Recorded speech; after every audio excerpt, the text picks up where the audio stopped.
Did you know that you can cut up models and add connectors in your slicer? This makes assembling prints and gluing pieces together much easier.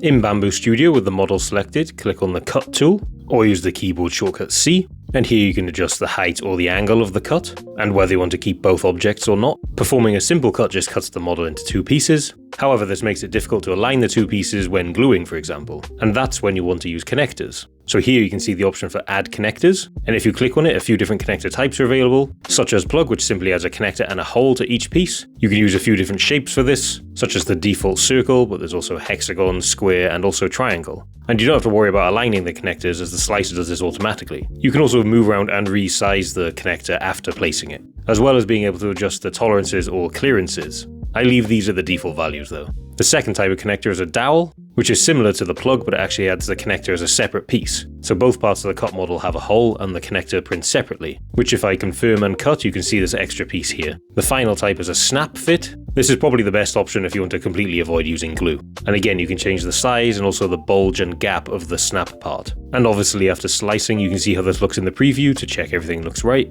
There is one more thing I want to show you, which is the mode of the cut. So the default is planar, but if you change to this dovetail option, essentially what this does is allow the two pieces to slide into each other. This can be great for large geometric pieces. And because the two pieces slide into each other, you don't need connectors. Neither does the slicer actually let you add connectors. So two examples where you might use the cut and connector feature include multicolor models such as figurines, such as this Bulbasaur model where I might want to cut the bulb part off. You can move and align the cut plane as best as you can, and then something cool you can do is you can right click on your mouse to exclude parts from the cut, and then I can add a connector like a snap connector here, and adjust the size so it makes sense, and then cut the model. Weirdly, the slicer does this thing where for multicolor models, after cutting, it changes them to monocolor. So best to do this before any painting.